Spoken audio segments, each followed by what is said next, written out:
어, 우리 기독교는 생명의 종교라고 합니다. 왜냐하면 우리가 하나님의 창조와 부활을 믿기 때문에 기독교를 생명의 종교라 합니다.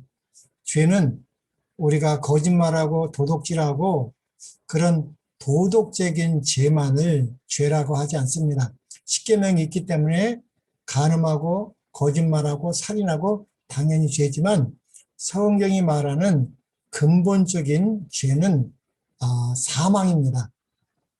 죄로 말미암아 우리가 죽었을 때에 우리 예수님을 통해서 예수 그리스도 안에서 다시 이 부활의 생명을 회복하는 것이 참 기독교의 목적입니다. 그래서 우리가 믿는 하나님은 이 두 가지 믿음이라고 저번 시간 배웠죠. 천지 만물을 창조하신 하나님. 예. 그래서 창조를 믿는 것입니다.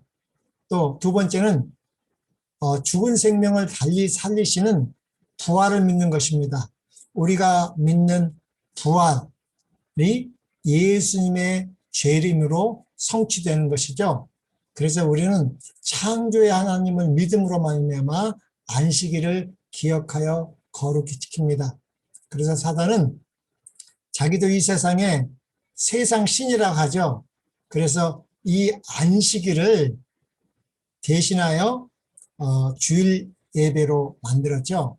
그리고 이 부활을 영원 불멸로 바꿔버렸습니다. 이 부활의 신앙을 재림을 없애기 위하여 영원 불멸로 바꿨습니다. 그래서 사단은 창세기 3장에 창세기 2장에서는 하나님이 아담과 언약을 맺으시면서 선악을 알게 하는 나무를 먹는 날에는 정령 죽으리라고 했습니다. 사단은 거짓말을 했죠. 결코 죽지 않는다. 하나님 같이 된다고 해서 이 영원 불멸설을 만들었고 그 창조를 기념하는 것 대신에 일요일 예배를 만들었습니다. 그래서 이 일요일 예배와 이 영원 불멸설 문제는 굉장히 중요하기 때문에 우리 요한계시록 14장 이 영원한 복음, 이 세 천사의 기별 중에서 이 첫째 천사의 기별이 창조주를 경배하는 심판할 시간이 이르렀으니 창조주를 경배해서 안식일을 회복하는 것이고, 그러지 아니하면 둘째 천사의 기별은 바벨론은 무너진다는 것입니다. 그래서 우리가 이 셋째 천사의 기별이 부활의 기별입니다. 그래서 그 영원 불멸설은 거짓이라는 것을 심판하신다는 것이죠. 그래서 이 창조주 하나님에 대한 혼례를 초래했습니다. 일요일 예배와 영원 불멸의 문제를 사단은 이 각 시대마다 퍼뜨려서 이렇게 혼란을 했습니다. 주일 예배를 통하여 창조주 하나님 대신에 부활을 강조합니다. 이 부활을 강조하니까 이게 굉장히 혼란을 더 가져온 거예요. 진짜 부활을 강조해야 되는데 이건 가짜 부활을 강조하기 때문에 우리 재림 성도님들도 진짜 이 부활에 대해서 의심을 갖고 이 부활을 오직 십자가에서 끝내버리는 거예요. 그래서 사단이 참야 이 가짜 부활을 만들어내서 그 부활의 중요성이 얼마나 중요한데 그것을 잊어버리겠습니다. 그래서 두 번째 주일 예배로 이 부활의 의미를 혼란시켰습니다. 안식일을 주일로 바꿨을 뿐만 아니라 진짜 부활이 무엇인지를 혼란시켜버렸어요. 근데 성경엔 로마서 6장 3절로 5절에 보니까 무릇 그리스도 예수와 합하여 침례를 받은 우리는 그의 죽으심과 합하여 침례를 받은 줄을 알지 못하느냐. 그러므로 우리가 그의 죽으심과 합하여 침례를 받음으로 그와 함께 장사되었나니 이는 아버지의 영광으로 말미암아 그리스도를 죽은 자 가운데서 살리심과 같이 우리로 또한 새 생명 가운데서 행하게 하려 함이라. 만일 우리가 그의 죽으심과 같은 모양으로 연합한 자가 되었으면 또한 그의 부활과 같은 모양으로 연합한 자도 되리라. 참 이 로마서 6장은 중요한 것입니다. 우리가 침례 받는 것은 그냥 물속에 들어가는 것이 아니라 예수님의 죽으심에 동참한다는 것입니다. 그러면 예수님은 왜 죽었는가? 예수님의 죽음은 무슨 죽음인가? 그것이 우리가 죽은 자들이 하는 것이 죽은 행실이기 때문에 우리가 죽었기 때문에 하나님과의 관계가 끊어진 영원한 둘째 사망이기 때문에 그런데 우리가 지금 가지고 있는 7, 80년 사는 생명은 하나님의 생명, 영원한 생명이 아니라 육체의 생명입니다. 그것은 창세 전에 십자가의 구속의 복음을 우리에게 주셨기 때문에 한 번 죽는 생명입니다. 그래서 예수님은 이 영원한 사망을 십자가에서 피해야 되는 것입니다. 이 영원한 사망을 피하지 않으면 우리는 아무리 수신하고 제가하고 노력해도 우리의 행실은 죽은 행실입니다. 그래서 히브리서 6장 1절에 그리스도의 도의 초벌을 벗어버리고 제일 먼저 나오는 게 죽은 행실을 회개하라는 것입니다.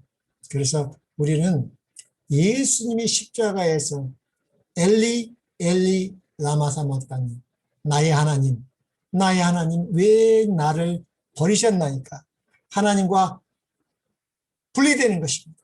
그것은 영원한 둘째 사망을 예수님은 죽으신 건데 그것은 우리의 죄입니다. 고린도후서 5장 21절에는 우리의 죄, 우리 죄 때문에 예수님이 죄가 되신 것입니다.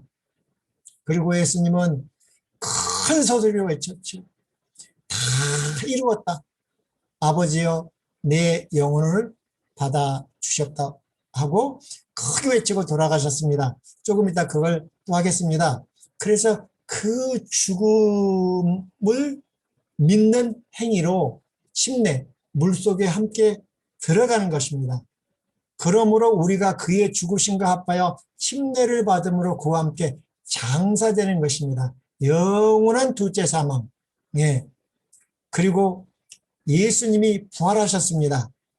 예수님은 자기 생명으로 부활하셨죠.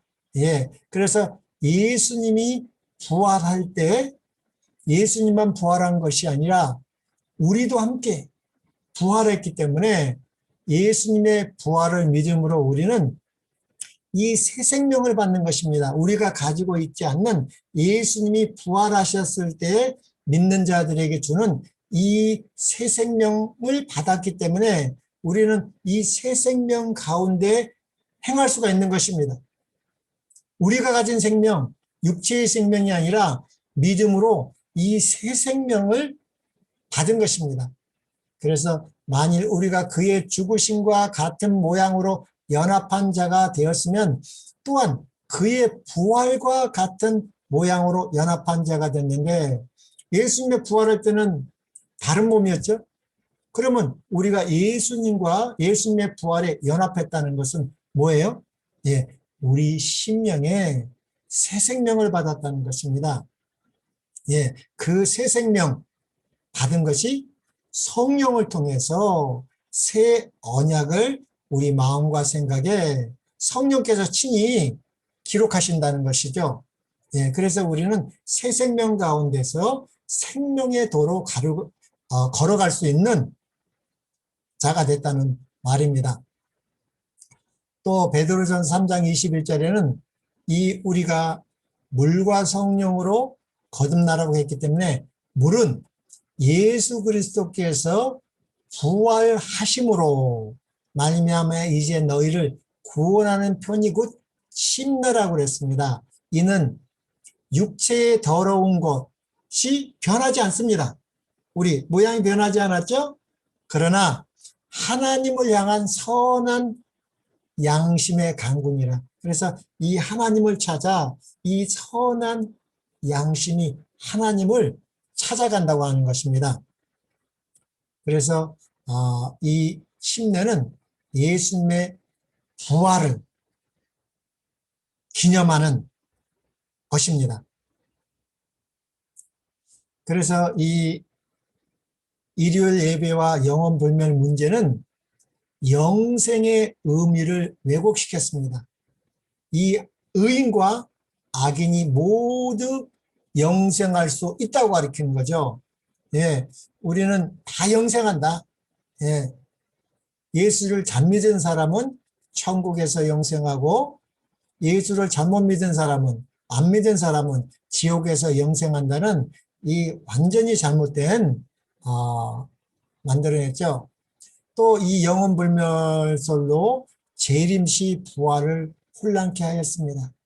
그래서 지금 이 일요일 예배와 이 영혼불멸 문제는 정말 재림을 준비해야 되는데 이 2300주와 끝에 예수님이 하늘 성소에서 우리를 위해서 중보하시는 이 조사 심판을 통해서 재림을 준비해야 되는데 이 영혼 불멸을 믿는 자들에게는 재림을 증거하기가 참 쉽지 않습니다. 그래서 우리 예수님의 재림을 증거하기 위하여 모본이 있는데 그것이 우리 다니엘의 세 친구입니다. 오늘 시간이 되면 거기까지도 하겠습니다. 이 부활에 대한 예수님의 말씀을 한번 보겠습니다. 요한복음 5장 28절로 29절에 보면 이를 기이 여기지 말라. 무덤 속에 있는 자가 다 그의 음성을 들을 때가 오나니 선한 일을 행한 자는 생명의 부활로 악한 일을 행한 자는 심판의 부활로 나오리라. 요한복음 5장 28절 29절에는 분명히 무덤 속에 있는 자라고 그랬습니다. 그래서 예수님은 이 예수를 믿는 자들의 죽음을 잠잔다. 다윗이 잠잔다. 나사로가 잠잔다. 스테반이 잠잔다고 했습니다. 그러나 이 영혼 불멸설은 이 죽음의 잠을 그렇게 설명하지 않죠. 그래서 우리는 이 무덤 속에 있더라도 이 부활에 대한 예수님의 말씀을 확실히 믿고 우리의 삶이 그거를 증거할 때 생명의 부활로 확실히 일어날 것입니다. 그래서 성경에는 두 부활과 두 사망이 있습니다. 옛 언약이 있고 새 언약이 있습니다. 예, 그래서 이 두 부활, 두 사망, 이 참 중요하죠. 예, 우리 의인의 부활이 있고 악인의 부활이 있습니다. 첫째 부활이 있고 둘째 부활이 있죠. 이 첫째 부활에 일어나는 것은 성경은 생명의 부활이라는 것입니다. 그래서 뭐가 부활한다는 거예요? 이 생명이 부활한다는 것입니다. 그리고 이 둘째 부활은 심판의 부활인 것이고, 그래서 우리 이 의인들이 부활하려면 이 첫째 사망이 있는 것입니다. 예, 이 첫째 사망은 잠자는 것입니다. 그래서 이 첫째 사망을 당하지만 우리가 예수님의 창조와 부활에 대한 확실한 믿음이 있을 때 의인의 부활, 첫째 부활, 생명의 부활에 참여하는 것이고 이 악인의 부활, 둘째 부활, 심판의 부활은 둘째 사망을 당하는 것입니다. 그래서 많은 사람들이 저 사람은 영혼 불멸소를 믿어도 신실하게 믿는다. 우리가 한번 잘 생각해 봐야 됩니다. 그것도 성경에는 우리 나인성 과부의 아들이 죽었습니다. 과부가 얼마나 아들을 사랑했겠습니까? 그래서 누가복음 7장 14절 15절에 보면 가까이 오사, 예수님께서 가까이 오사 그 관에 손을 대시니 맨 자들이 서는지라. 예수께서 가라사대 청년아 내가 내게 말하노니 일어나라 하시매 죽었던 자가 일어 앉고 말도 하거늘 예수께서 그 어미에게 주신대. 그래서 나인성 과부의 아들을 일으켰습니다. 또 이 야이로의 딸도 부활했죠. 근데 이제 제가 지금 부활이라고 하지만 성경이 말하는 진짜 부활은 아닙니다. 이 나인성 과부의 아들이 죽었다가 살아났지만, 야이로의 딸이 죽었다가 살아났지만, 나사로가 죽었다가 살아났지만 그들은 또 죽었기 때문에 성경이 말하는 진짜 부활은 아니라는 것이죠. 누가복음 8장 52절로 56절에 보니까 모든 사람이 아이를 위하여 울며 통곡하며 예수께서 이르시되 울지 마라 죽은 것이 아니라 잔다 하시니 저희가 그 죽은 것을 아는 거로 비웃더라. 예수께서 아이의 손을 잡고 불러 가라사대 아이야 일어나라 하시니 그 영이 돌아와 아이가 곧 일어나거늘 예수께서 먹을 것을 주라 하신데 그 부모가 놀라는지라. 네. 아이야 일어나라. 예수님은 창조주이십니다. 부활해 주십니다. 또 작년 나사로가 부활했습니다. 요한복음 11장 39절 43절 44절에 보니까 예수께서 가라사대 돌을 옮겨 놓으라. 큰 소리로 나사로야 나오라. 부르시니 죽은 자가 수족을 배로 동인 채로 나오는데 그 얼굴은 수건에 쌓였더라. 예수께서 가라사대 풀어놓아 다니게 하라. 그래서 우리가 예수님의 침례에 함께 동참했어도 예수님께서 풀어놓아 다니게 해야지 우리는 다닐 수 있는 사람들이 된 것입니다. 나사로야 나오라 했을 때 이렇게 배를 동동 댕기고 왔습니다. 얼마나 신기했겠습니까? 그런데 나사로가 이것을 스스로 푼 것이 아니라 예수님께서 풀어놓아 다니게 하라. 부활했어도 이 냄새가 나겠죠? 예. 또 우리 예수님의 부활이 있었습니다. 마태복음 28장 5절로 6절을 보니까 천사가 여자들에게 일러 가로되 너희는 무서워 말라. 십자가에 못 박히신 예수를 너희가 찾는 줄을 내가 아노라. 그가 여기 계시지 않고 그의 말씀하시던 대로 살아나셨느니라. 와서 그의 누우셨던 곳을 보라. 예수님이 십자가에서 돌아가셨습니다. 큰 소리를 외치고 돌아가셨을 때, 이 성소의 휘장이 찢어지고, 이 제사장은 이제 저녁 제사를 드리려고 하는 거죠. 예. 이제 6월절이기 때문에 이제 어린 양을 잡으려 하는데 큰 지진이 나고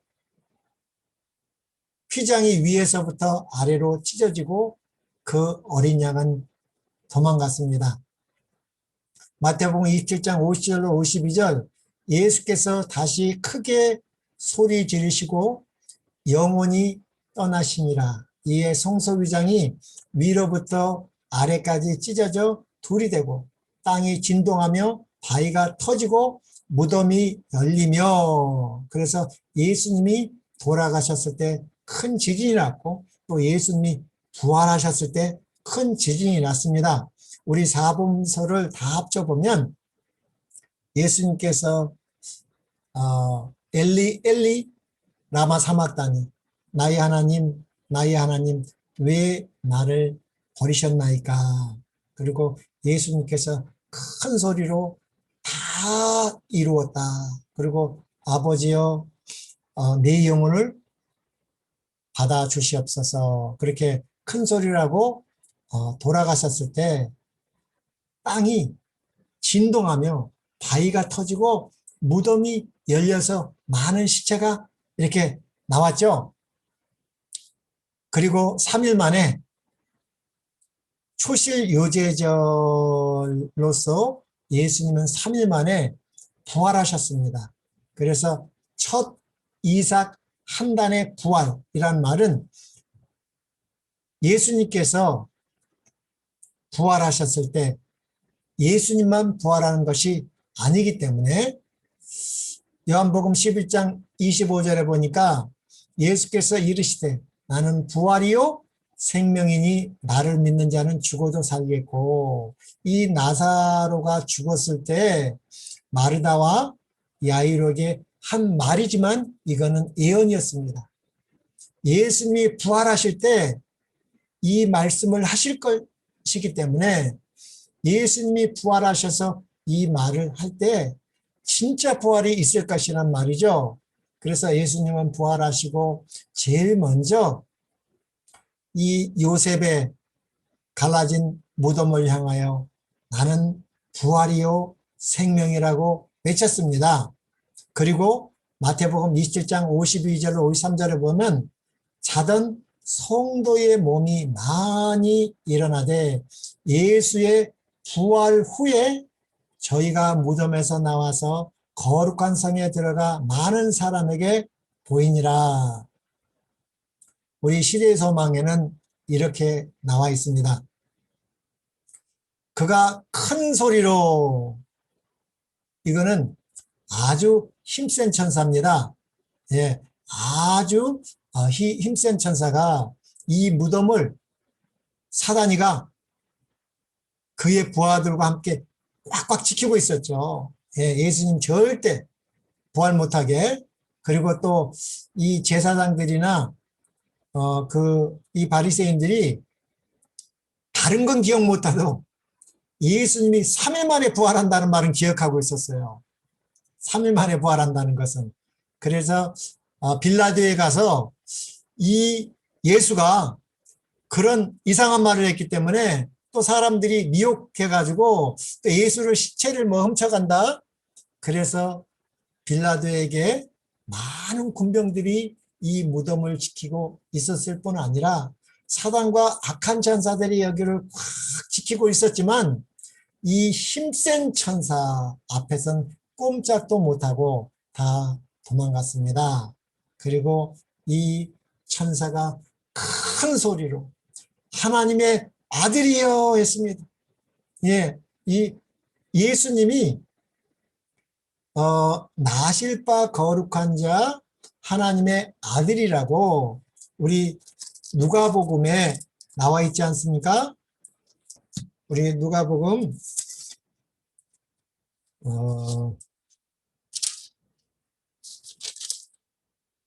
1장 35절에 이 천사, 이 힘센 천사 같습니다. 거기서도 누가복음 1장 35절 보니까 34절로부터 보면 마리아가 천사에게 말하되 나는 남자를 알지 못하니 어찌 이 일이 있으리까. 35절 천사가 대답하여 이르되 성령이 내게 임하시고 지극히 높으신 이의 능력이 너를 덮으시리니 이름으로 나실 바 거룩한 이는 하나님의 아들이라 일컬을지니라 그랬습니다. 그리고 예수님이 침례받았을 때도 하나님의 아들이었습니다. 하나님의 아들이라고 하나님 아버지께서 친히 말씀하셨습니다. 그런데 예수님이 십자가에 죽으시고 부활 안 하시면 사도 바울이 말한 하나님의 아들로 확증이 될 수가 없는 것이기 때문에 우리 사도 바울은 로마서 1장에 복음에 대해서 이렇게 말하고 있습니다.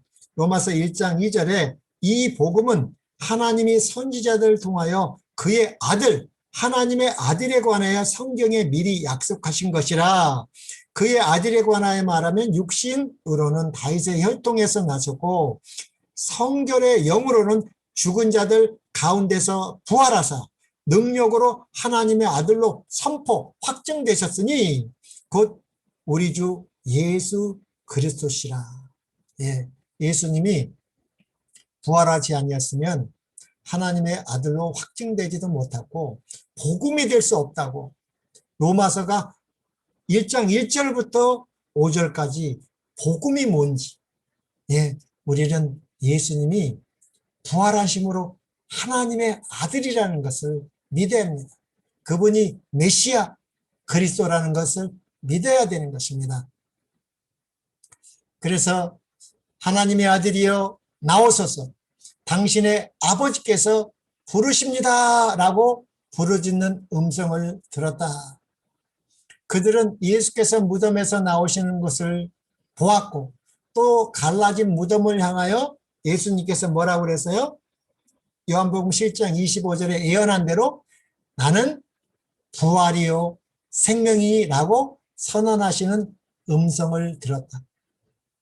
예수께서 미움과 영광을 입으시고 무덤에서 나오실 때에 천사의 무리는 구주 앞에서 허리를 굽혀 그분에게 존경을 표하고 찬송의 노래로 그분을 환영하였다. 한 지진은 그리스도께서 목숨을 거두신 시간을 알렸고 예수님 십자가에 돌아가실 때 큰 지진이 있었지 않습니까? 예수님의 십자가는 큰 지진은 뭐를 알리는 거예요? 사망을 패했다는 것입니다. 네, 복음에는 사망을 패야 되는 것입니다. 그래서 사단이가 이 죽어있는 무덤을 확 사망의 세력을 잡은 자 마귀를 없이 하신 것입니다. 그래서 무덤이 열리고 시체가 나왔죠. 그거는 사망을 피했다는 것을 알려주는 것이고 다른 지진은 그분이 계가를 부리며 생명을 뭐를요? 이제 사망을 피했으니까 생명을 찾으신 순간을 알려줬습니다. 그래서 예수님의 부활로 생명과 썩지 아니할 것을 드러냈다고. 우리 디모데후서 1장 10절에는 사도 바울이 복음은 예수님의 죽으심으로 말미암아 사망을 패하시고 예수님의 부활 복음으로써 생명과 썩지 아니할 것을 드러냈다고 하는 것입니다. 사망과 무덤을 정복하신 그분은 그 십자가에서 뭐를 정복하신 거예요? 사망과 무덤을 정복하신 것입니다. 예, 그분은 땅이 비틀거리고 번개가 번쩍이며 우레와 내성이 치는 가운데서 정복자의 발걸음으로 무덤에서 나오셨다. 아버지께서 당신을 부르신다고 말하는 힘있는 천사의 음성이 그리스도의 무덤에 들렸을 때에 구주께서는 어떻게 해요? 예, 자기 속에 있는 생명으로 무덤에서 나오셨다고 그랬습니다. 예, 이거 참 중요한 말이에요. 요한복음 10장 17절로 18절에 예수님께서는 분명히 말했습니다. 예, 이 말을 하셨죠. 그때 다음 같은 그분의 말씀이 진실임이 밝혀졌다. 17절. 내가 다시 목숨을 얻기 위하여 목숨을 버림이라. 나는 버릴 권세도 있고 다시 얻을 권세도 있다. 이 말은 무슨 말이에요? 버린다는 것은 십자가에 죽으셔서 사망을 패한다는 말이고 다시 얻을 권세는 부활하여 생명으로 부활하신다는 것이죠. 그것은 다시 말하면 여호와라는 것입니다. 스스로 계신 자라는 것입니다. 이사야 43장 13절에 보면 나 곧 나는 여호와라.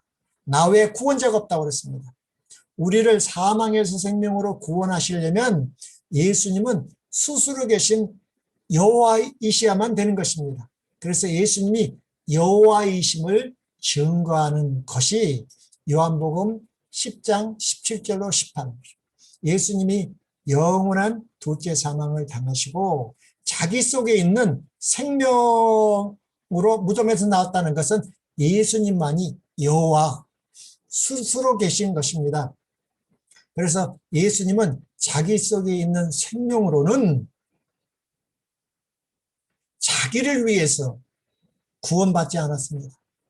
우리 죽은 영혼들을 구원하시는 일은 하셨지만 십자가 밑에서 그 제사장들과 악한 바리새인들이 남은 구원하였어도 너 자신을 구원하라. 그러면 믿겠다고 그랬습니다. 그건 사단이 하는 말이었습니다. 예수님은 자기 속에 있는 이 생명을 자기 구원을 위해서, 예수님의 구원을 사용하면 사단에게 지는 거기 때문에 사용하지 않았죠. 예. 이제 제사장들과 관원들에게 말씀하신 그분의 예언은 성취되었다. 그죠? 예수님께서는 나는 버릴 권세도 있고 다시 얻을 권세도 있고 너희가 이 성전을 헐라 사흘 동안에 일으키리라. 예수님은 죽으시고 3일 만에 부활하셔서 새 언약의 성소를 회복하셨습니다. 옛 언약이 아니라 우리는 예수님의 부활로 예수님의 영원한 제사장입니다. 영혼은 죽지 않죠. 예수님은 영원히 죽지 않는 영원한 대제사장이 되셨기 때문에 우리는 이제 성전인 것입니다. 새 언약의 성전이기 때문에 사도 바울은 고린도전서 3장 16절에 이렇게 말하고 있습니다. 우리는 새 언약 성소, 성령의 전이라고 이렇게 말하고 있습니다. 너희가 하나님의 성전인 것과 하나님의 성령이 너희 안에 계신 것을 알지 못하느냐. 누구든지 하나님의 성전을 더럽히면 하나님이 그 사람을 멸하시리라. 하나님의 성전은 거룩하니 너희도 그러하니라. 이렇기 때문에 우리가 성령이 거하시는 성전이라는 것입니다. 예, 우리는 이렇게 날마다 성령의 침례를 받아서 새 언약을 회복해야 됩니다. 예, 예수님은 성전, 우리의 성전을 회복하셨습니다. 성령을 보내주셔서 우리 심령에, 우리 마음과 생각에 새 언약을 믿는 자에게 친히 기록하셔서 고린도전서 13장 말씀이 우리 것이 됐습니다. 그래서 우리는 우리 선지자를 통해서 날마다 고린도전서 13장을 묵상하라는 말은 이것이 우리 거라는 것입니다. 믿고 날마다 구하면 고린도전서 13장이 우리 거라는 거예요. 제가 다시 한번 읽겠습니다. 고린도전서 13장 3절로 내가 내게 있는 모든 것으로 고지하고 또 내 몸을 불사르게 내어줄 줄이라도 사랑이 없으면 내게 아무 유익이 없느니라. 4절 사랑은 오래 참고 사랑은 온유하며 시기하지 아니하며 사랑은 자랑하지 아니하며 교만하지 아니하며 무례 행치 아니하며 자기의 유익을 굳지 아니하며 성내지 아니하며 악한 것을 생각하지 아니하며 불의를 기뻐하지 아니하며 진리와 함께 기뻐하고 모든 것을 참으며 모든 것을 믿으며 모든 것을 바라며 모든 것을 견디느니라. 사랑은 언제까지나 떨어지지 아니하되. 이것이 우리 것이 됐다는 것입니다. 우리가 예수님의 부활을 믿는다는 것은 새 언약이 성취돼서 고린도전 13장이 날마다 성령의 침례로 우리 것이 된다는 것입니다. 그리고 갈라진 요셉의 무덤을 향하여 그리스도께서는 나는 부활이요 생명이라고 의기양양하게 선포하셨다. 이 말씀은 하나님만이 하실 수 있는 말씀이다. 모든 피조물은 하나님의 뜻과 능력으로 산다. 그들은 하나님의 생명을 받느냐에 따라 생사가 좌우됐나. 지금 이걸 받았는지 안 받았는지, 받았으면 고린도전 13장이 우리 것이 된다는 것입니다. 예. 하나님께서는 이것을 심판하실 것입니다. 이 조사 심판을 통해서 이 하나님의 생명을 검증할 것입니다.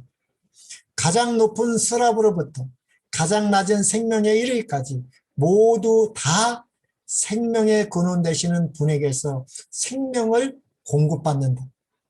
하나님과 하나이신 오직 그분만이 나는 내 생명을 버릴 권세도 있고 다시 얻을 권세도 있다고 말씀하실 수 있다. 그리스도께서는 당신의 신성 속에 죽음의 속박을 깨칠 수 있는 능력을 가지고 계셨다. 예수님이 여호와이시는 것입니다. 여호와만이 우리에게 생명을 줄 수 있기 때문입니다. 그리스도께서는 잠자는 자들의 처음 익은 열매로서 죽음에서 일어나셨다. 그분은 요제 1월 14일은 뭐죠? 1월 14일은 유월절입니다. 예수님이 십자가에서 피 흘려 죽었죠. 3일 만에 초실 유제절, 이스라엘 백성은 유월절에 이 곡식단을 예루살렘으로 가지고 왔습니다. 뭐 하려고요?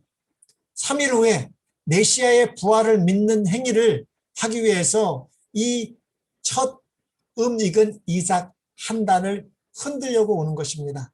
그래서 1000년 이상 이것을 행했습니다. 여기 보면 그분은 요제의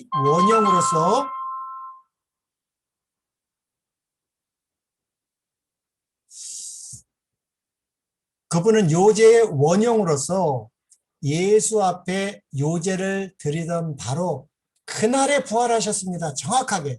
예수님은 1월 14일 날 유월절, 애굽에서 구원하던 유월절에 십자가에 죽으시고 3일 만에 요 앞에 요제를 드리던 바로 그날에 부활하셨다. 이것을 몇 년이요? 1000년 이상 이 상징적인 의식이 거행되어 왔다. 이것을 해와서 이스라엘 백성 그랬는데도 이걸 안 믿는 것입니다. 추수하는 밭에서 처음 익은 곡식의 이삭들을 모아가지고 이걸 가지고 왔어요. 뭐 양이나 짐승은 가지고 가지 않은 것 같습니다. 왜냐하면 가지고 가면 제사장이 검사해가지고 다 퇴짜를 놓기 때문에 헛수고해요. 그래서 제사장들에게 사는 것이 낫기 때문에, 그러나 이 처음 익은 곡식의 이삭들을 모아가지고 6월절 날 예루살렘에 올라가 그들이 가져간 곡식 익은 곡식단을 요 앞에 감사의 예물로 흔들었습니다. 그래서 6월절을 1년에 3번씩 오지 않습니까? 특히 이 6월절에 곡식단 한 단을 가지고 흔들어요. 네. 뭐예요? 십자가뿐만 아니라 부활한 것입니다. 예수님이 죽으시고 부활하신 것이야말로 예수님이 진짜 하나님의 아들 그리스도 메시아를 믿는 확실한 증거이기 때문에 이것을 감사의 예물로 흔들었습니다. 낫으로 곡식을 거두어 단으로 묶어 드릴 수 있게 되기까지는 이 예물을 드리지 않았다. 예. 그래서 이거를 하고 이제 3월 5일, 6일 오순절 날에 이제 또 추수가 있지 않습니까? 하나님께 헌납한 곡식단은 추수를 예표하였다. 그와 같이 처음 익은 열매 되신 그리스도는 하나님의 나라를 위하여 모아 드릴 큰 영적 추수를 표상하였다. 그분의 부활은 죽은 모든 의인의 부활의 모형이요 보증이다. 우리가 예수에 죽었다가 뭐요? 다시 사심을 부활을 믿을 점인데 이와 같이 예수 안에서 자는 자들도 하나님이 저희와 함께 데리고 오신다고 그랬죠? 이 데리고 온다는 말이 뭐예요? 이 생명은 우리가 주님 안에서 죽으면 이 생명은 누가 보관합니까? 우리가 보관하면 또 사단이 뺏어가니까 하나님이 보관하시다가 예수님 재림하실 때에 다시 가지고 온다는 것입니다. 예수께서 부활하실 때에 그분은 혼자 나온 것이 아니라 나는 부활이요 생명이니 그 말씀을 외치셨을 때 어떻게 됐어요? 사로잡혀 있던 사단에게 사로잡혀 있던 한 무리를 무덤에서 데리고 나오셨다. 예수께서 운명하실 때 있었던 지진은 그들의 무덤을 깨트려 열었습니다. 십자가에서는 사망을 패했기 때문에 무덤을 깨트려 열었고 그분이 부활하실 때에는 그들도 그분과 함께 일어났다. 그들은 하나님의 동역자들이었으며 목숨을 바쳐 진리를 증거하던 자들이었다.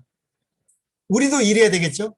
이제 그들은 저희를 죽음에서 일으키신 자를 위한 증인이 될 것이다. 우리도 믿음으로 이 부활의 생명에 참여했으면 우리는 죽어도 사는 것입니다. 나는 부활이요 생명이니 나를 믿는 자는 죽어도 살게 탄다고 예수님께서 약속하셨으니까 우리도 이 증인들이 돼야 될 것 같습니다.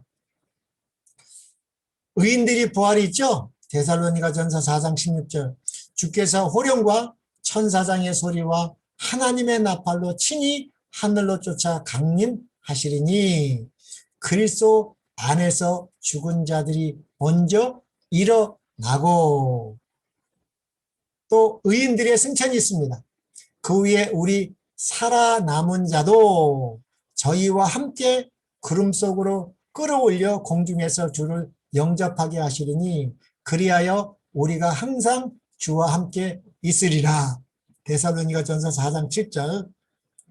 그래서 그리스도 안에서 죽은 자들, 그래서 무덤에서 제일 먼저 일어난 사람이 누구였습니까? 예, 모세였습니다. 모세가 느보산에서 죽을 때는 아무도 없었어요. 왜냐하면 이 모세 살아있을 때는 모세 말을 그렇게 안 듣던 이스라엘 백성들이 또 정말 잘했거든요.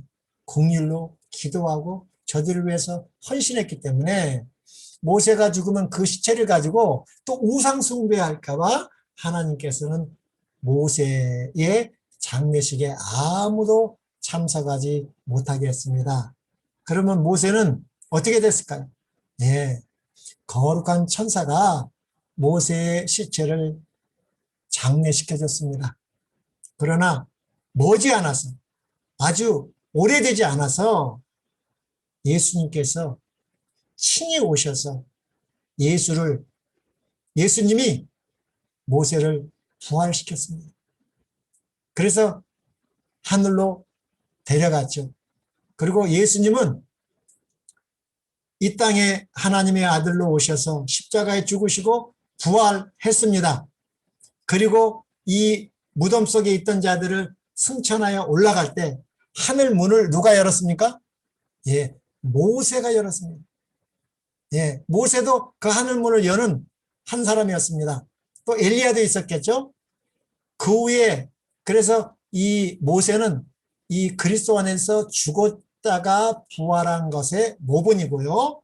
또 여기 살아있는 자들도 공중에 끌어올리는 것은 죽지 않고 승천할 엘리야를 표상하는 것입니다.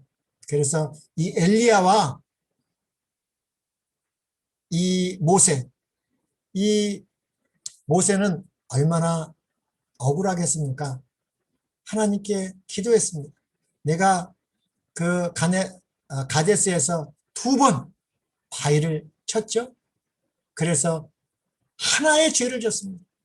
그러나 하나님께서 안 된다. 너 가나안 못 들어간다. 가나안 못 들어가고 죽는다.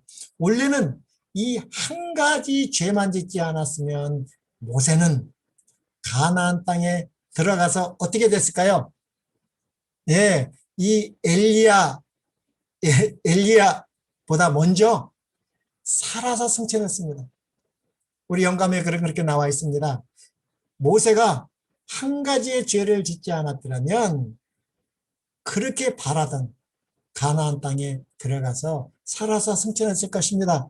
그러나 그 한 가지의 죄 때문에 느보산에서 죽는다고 했을 때 간절히 기도했습니다. 가나안 땅 들어가게 해달라고. 저 아름다운 가나안 땅 들어가게 해달라고 했지만 예수님께서는 안 된다고 그랬지만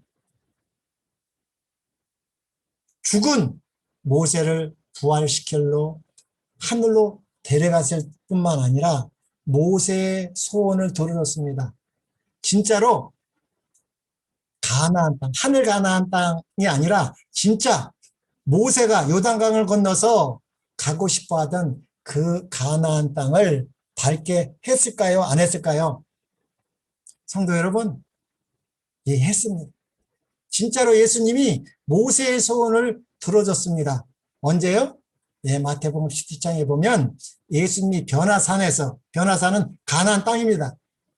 모세와 엘리야가 친히 왔습니다. 그래서 모세의 가나온 소원도 들어줬습니다. 정말 우리 재림 성도의 건강 장수의 원인이 뭡니까? 예, 믿음입니다. 우리는 믿음으로 하나님께 주신 이 건강한 식생활을 반드시 해야 되는 것입니다. 두 번째, 안식일의 신과 영적 교제입니다. 세 번째는 재림과 부활의 소망이 우리를 건강하게 합니다.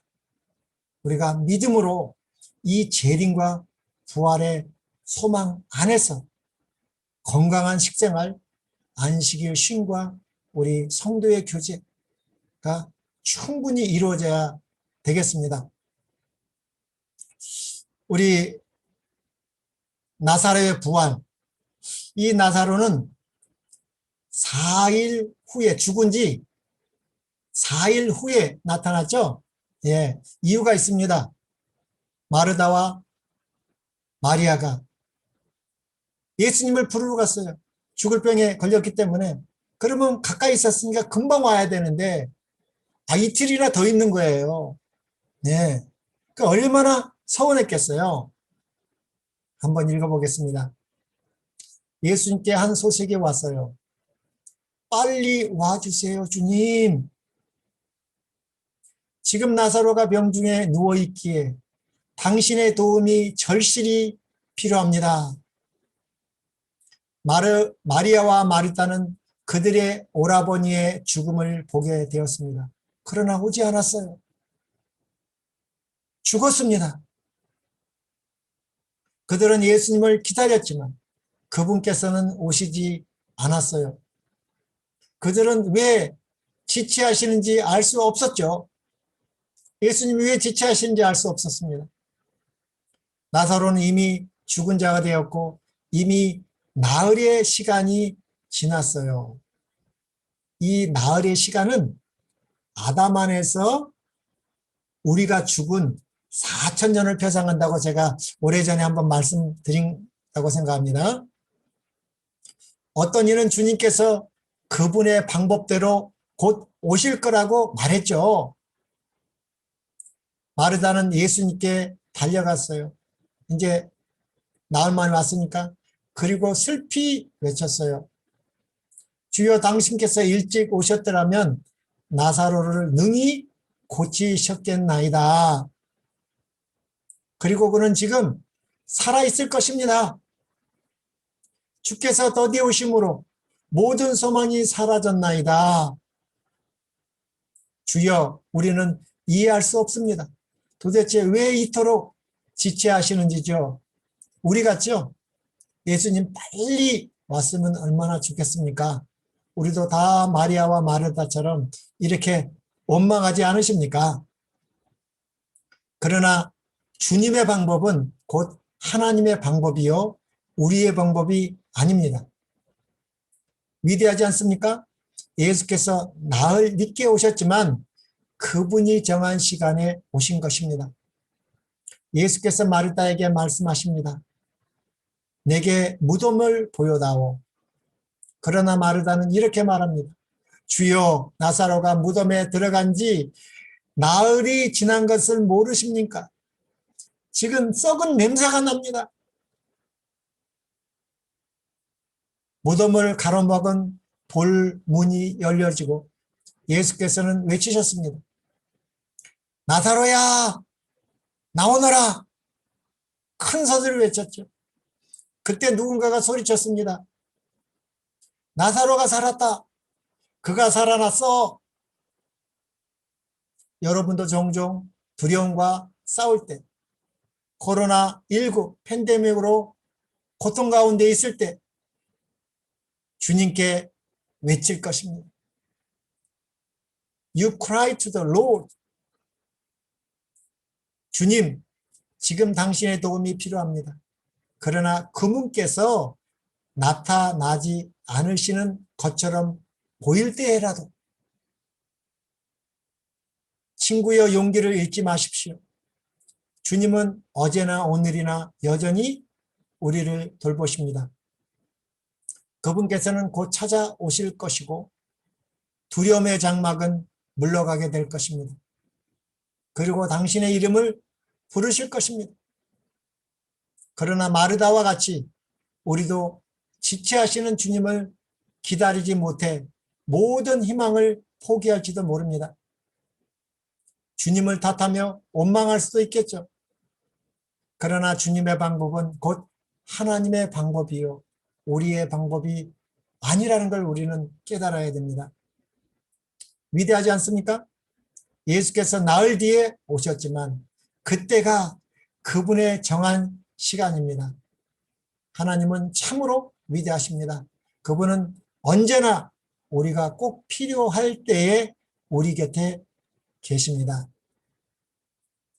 우리 다니엘과 이 세 친구의 풀무불 경험은 지금 말세를 만난 우리들의 신앙의 간증입니다. 그래서 이 다니엘의 이 세 친구의 풀무불의 경험은 상당히 우리에게 중요하기 때문에 오늘 이 이야기를 하고 싶은데 시간이 다 돼서 또 다음 시간에 하겠습니다.